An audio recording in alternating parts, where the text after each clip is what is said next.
Hello everybody and welcome back to RogueTech, where, interestingly, our longbow and our Fafnir are going to take the same amount of time to repair. That's kind of interesting to me anyway. I don't know if it's interesting to anyone else, but there we go. Fantastic. So we've got 14 days there. We probably could deploy before the financial report, but with the bull shark taking 5 days, I think that that's not a good idea. So let's go ahead and tick forward here. We'll take the financial report. We have no interest in running extravagant, of course. So we're just going to run normal this month. No problem there.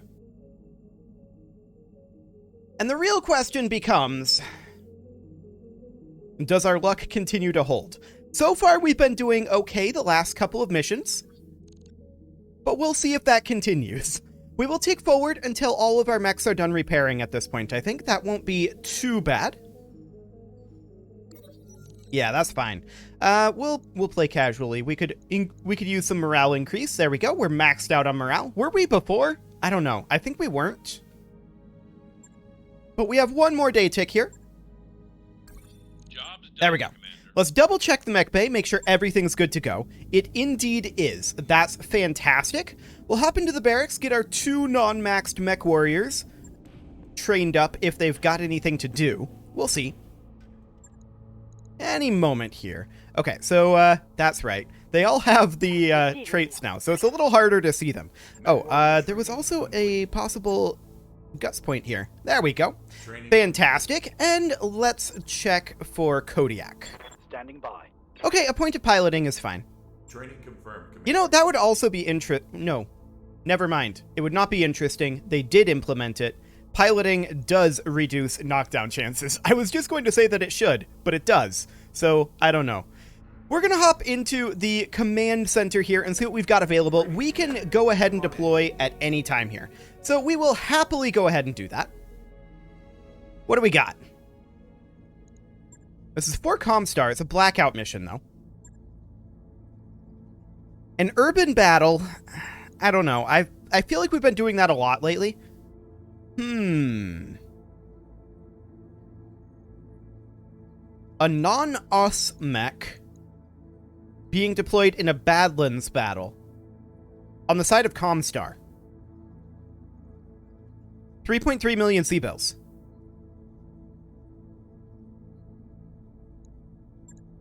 I like it. There's no free priority salvage here. We'll probably just run straight down the middle. This on its own, not counting drop costs, is likely going to finish up our... I don't know where that thought was going. It's likely going to cover our monthly expenses. That's where it's going.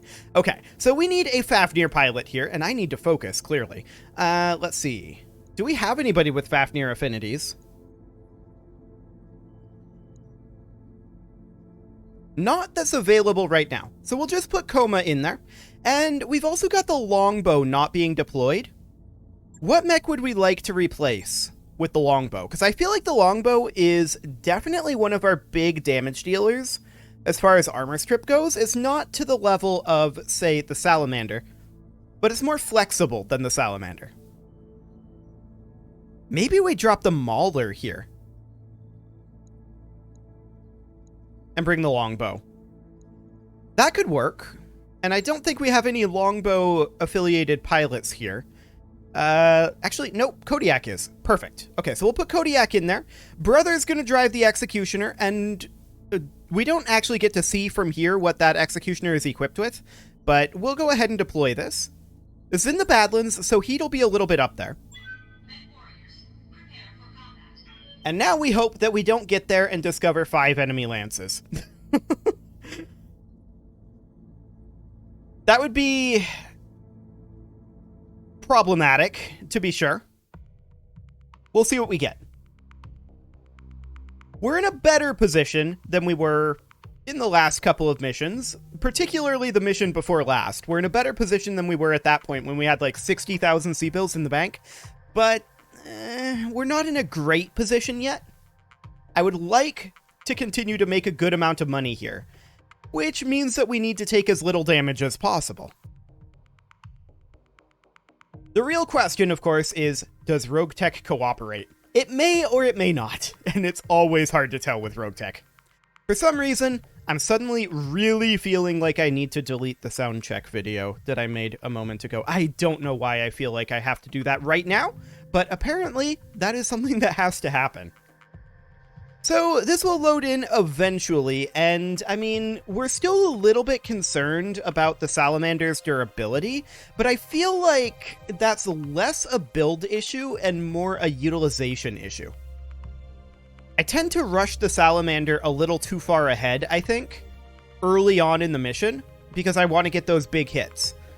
Sure, the Salamander can do that, but then it gets focused down by the enemy, and it pretty much immediately takes huge amounts of damage, and then either has to eject or becomes just straight up unusable. So that's not really... I mean, both of those are it becoming unusable. That's not really a good use case, right? So perhaps we need to hold the Salamander back a round or two, just long enough to get our hands on a Vigilance.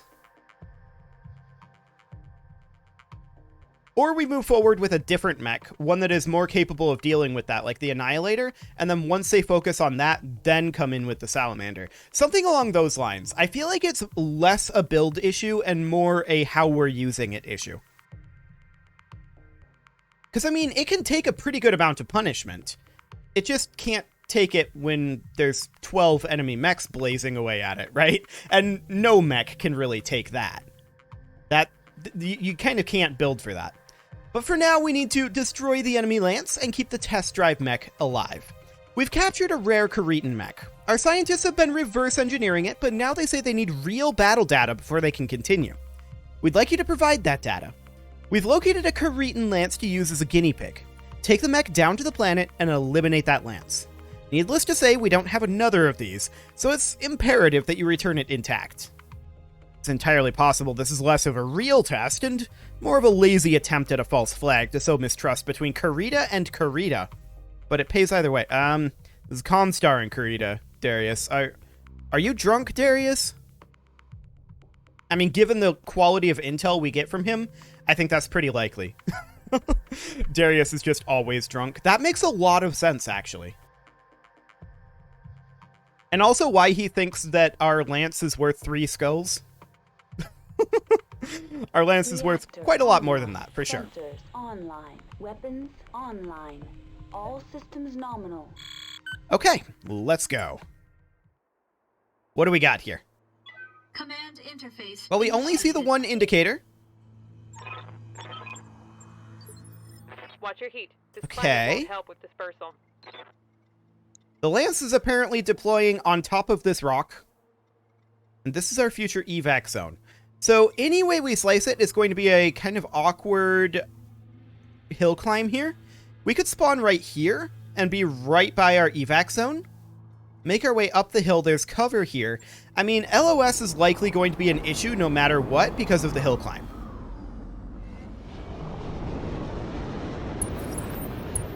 Okay, so there is a support lance, but only one. A lot of our mechs decided to deploy facing backwards here. That's not ideal.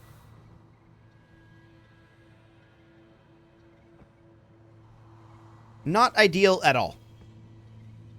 Including the Salamander. I really wish we could control the facing of the mechs on deploy. That would be nice. Inbound blip? Okay. So we don't know who's dropping in here. They might be hostile to Karita as well.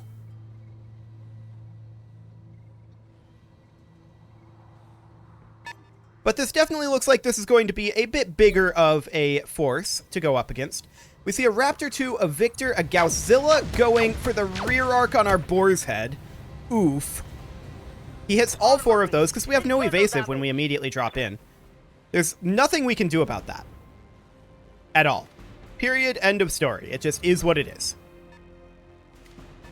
The Apollo moves up, and we don't get to move until late because remember, we get reserved back into the next round when we drop into combat, and that means that our initiative rolls are low. So we can't do anything until phase 12 with this Boar's Head. It is phase 17, so we get to turn around the salamander here. We could position right here. This is in cover, in theory. This is green, but it's not showing the tree here. Weird. I'm going to move here, since it's showing the tree. I want the salamander in cover. Now, we could fire rear arc on this Orion Kerensky. Or... I don't care about these guys. Or we could hit the... Wow, tap target. Okay. We could hit the Godzilla with AX if we would prefer. Either way, we're going to want a Warlord. If we fire on the Kerensky, we absolutely would fire improved, but that's only 23%. So I think we're definitely going to fire on the Godzilla here. Light him up.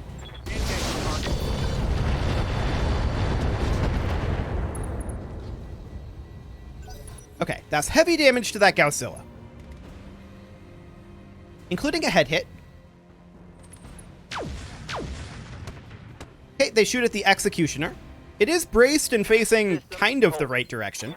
So next up, we're able to move our Annihilator. The Annihilator will step up over here. It's not in cover. What are our hit odds on that Kerensky? Probably not good enough. Yeah. And so we're going to go for the Godzilla here. This is a pretty free shot. I'm not even going to bother Warlording. This will knock him down. Actually, that just straight up killed the Godzilla. I love it. Okay, so the Godzilla's out of here. Who do they move next? We don't know. It's a phase 16 mover. Perhaps the Kerensky, perhaps the Victor, perhaps the Ninjato. We'll see. The Ninjato moves up, goes for the Annihilator. Okay. That's fine. Took a hard hit there. Are they in cover? Yes, they are. So the Ninjato is in cover. The Longbow moves next. We could position the Longbow here. If we were to fire on the Ninjato, we'd have about 50% hit odds. On the Kerensky, we'd have about 21. Victor, we'd have 38. Any way we slice it, these aren't great hit odds. And I think we're going to roll the rear arc attack on the Kerensky here and just see what happens. Odds are very long that we actually get a kill on him, but it would be nice. Yeah, didn't happen. I'm not shocked. So we'll see what happens next. The Kerensky turns around, fires on the longbow, and gets a head hit in there. I'm hit. Okay, what hit that head? Okay, just checking. Hey there. Now the Executioner, it's got a plasma cannon, heavy lasers, a Gauss rifle HA-30, and an LRM-10. I would like to get it to cover here. Location confirmed. These hit odds aren't great. We'll go ahead and Warlord. How's his heat management? Yeah, I figured it wouldn't be great. We're going to not fire this heavy laser, and we'll try everything else here. Roger that. Okay, so the AMS is coming from this Apollo over here. Good to know. That Victor moves up, goes also for the longbow. For now, the longbow's okay, but we'll need to get it in cover, for sure. Standing by. The Fafnir is just going to sprint up over this way. On my way. Double time. 20%, 50%. Okay, so we're going to Warlord, and we're obviously hitting the Kerensky here. Firing full auto. That AMS is doing a lot. Okay. Ready for orders. So the Madcat Mark II is also going to sprint up here. We're going to continue to hit that Kerensky.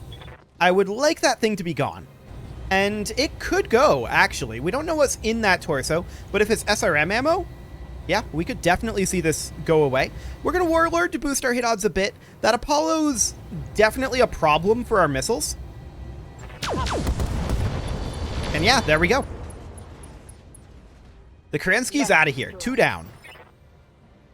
So next up is our Bull Shark. And in fact, we're going to move the Boar's Head first, just in case. We're going to move it up into this cover. And the Boar's Head is going to hit this Apollo. We're going to Warlord. And we're going to do what we can here. Roger that. Not bad damage. Unfortunately, we failed the 16%, actually 15% roll on getting knocked down. But we did resist the injury, so that's what really matters there. The Bull Shark is going to turn around, and we're going to continue to drop a Long Tom on this Apollo. Firing on target. Okay. We did not fail the 25% roll. Hell's Horses. Okay. So, these guys are... Oh, another one? Another dropship coming in. Oh my. So, these Hell's Horses mechs are going to engage the Cretan mechs. And that's good. But another dropship coming in is kind of insane. We'll see if that's also Hell's Horses or not. The Stormcrow moves up, positions in a good artillery position for us. Skipper. And we're going to move forward with our Salamander here. Keeping to cover. I would like to fire on the Victor. Hit odds aren't great. The Ninjato hit odds are actually slightly worse. We are better off firing AX over improved right now. So we'll go ahead and fire on this Victor. His armor isn't super high. I got you.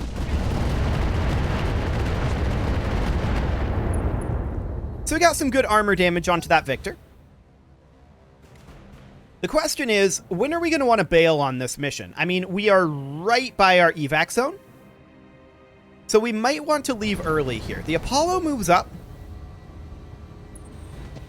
Goes for the Annihilator. Okay.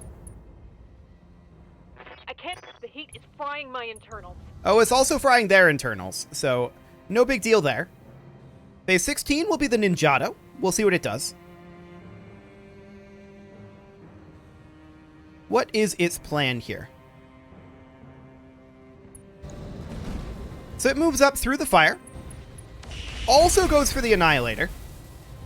Okay, makes the Annihilator Reporting unsteady. heavy damage. And shuts down. Okay, is he in cover? No, he is not in cover there. Orders.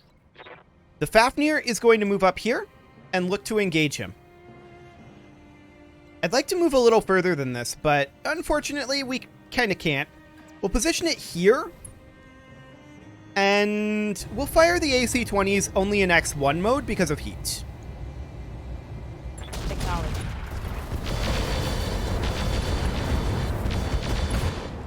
Okay, we got another engine destruction. We got the crits we needed there. That was another lucky shot. I like it. That last missile getting the engine destruction. So that counted as a support lance mech. That makes sense. The catapult up here. Okay. We'd like to see them go after this Stormcrow. They're kind of just running around, though.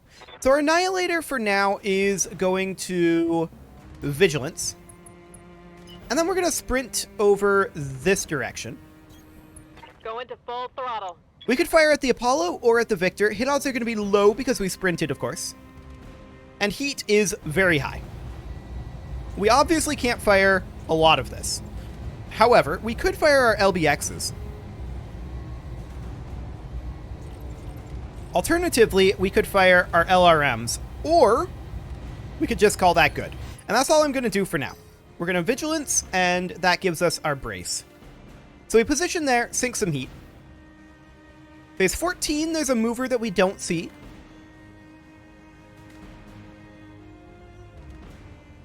And let's see what we end up having happen here. We would love to see some of these mechs over here start fighting each other. There is this hostile drop zone here. Is this additional Hell's Horses? If so, we're definitely evacing. If this is not Hell's Horses, and these guys fight each other, we may not evac. Yes, Commander. After we take out the primary lance here. So we're going to move up the Executioner. We can fire on the Victor. We could fire on the Apollo. The Apollo is the obvious choice here. And we can't fire these two heavy lasers because of heat. That's fine.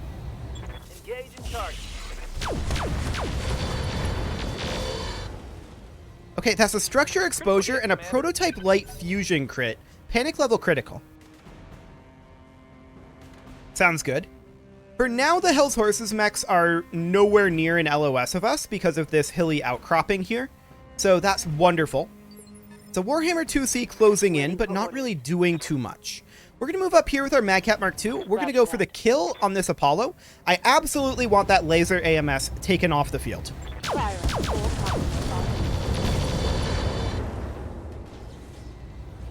inflicted some heavy damage. It's a bunch of crits, but not the kills that we needed. Sad. That's okay, though. So, phase 12. Or rather, phase 13. Who's going to move? One of these guys up here, I think. Okay, an Executioner comes in. These guys haven't fired yet. Although this Timberwolf isn't fully repaired. Interesting.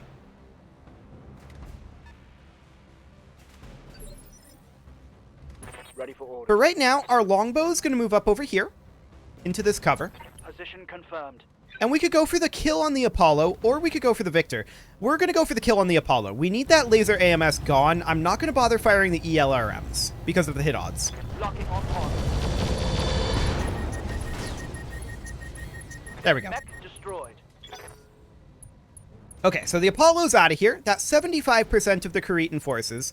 And this Stormcrow is the remaining mech from the forces. The Victor's from a support lance. The Catapult, I believe, is a support lance unit as well. Okay. Commander? So, the Bull Shark. The obvious choice has to be this Executioner, right? Like, that's the only option. Taking the shot. A solid hit there, softening up the Hell's Horses lance, or rather star. Yes, Commander. The Boar's Head will stand up. We're a little concerned about the Godzilla punched rear arc blow through because of knockdown damage, but let's go ahead and drop a Sniper Artillery Arrow 4 combo over here. Here we go. Okay, Hot damn, let's do this. and here they come. What are these? Cretan forces. Okay. So these guys should fight each other. In theory. Aye, aye. We're going to move our Annihilator up over... We're calculating the sprint, I guess. We don't get an LOS on anybody with the Annihilator, so we're actually just going to reserve it and see what happens. Yes, Commander. And it's our Annihilator again. Okay, we will go ahead and reserve that again. Next up is our Salamander. The Salamander will move up here. I'm rolling. We get a direct LOS on the Victor. And 50% hit odds. This is our last round of AX, though, and it's side arc into wounded side arc. And this Victor doesn't have that much armor to begin with. So I think we're just going to fire improved rounds here.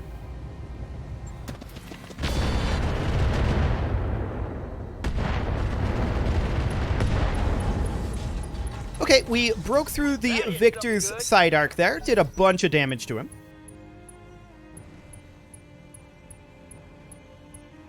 Phase 21. What are they going to do? I would love to see these guys turn around and start fighting these guys. That would be really nice for us. If they do, I think we stay and go for the bonuses. The Stormcrow moves up and engages us. That's fine. The Fafnir is more than okay with this. Not much armor left in that location. You've got plenty of armor. Commander. The Fafnir is going to step up over here. On my way. And we're going to fire on this Stormcrow, but we're probably not even going to try to fire the UAC-20s. We're just going to potshot this, sink heat, and see if we can build a little bit of instability up on this Stormcrow. Locking on. The answer is not a lot, and that Stormcrow is running AMS. What's up, Okay, boss? so the Executioner is going to position here. We could fire on the Victor, or we could fire on the Stormcrow. Hit odds are better on the Victor, and we have this available side arc to fire into. So this is a pretty obvious choice here. We're going for the Victor. Copy that. That's an arm destruction and a torso destruction and a knockdown.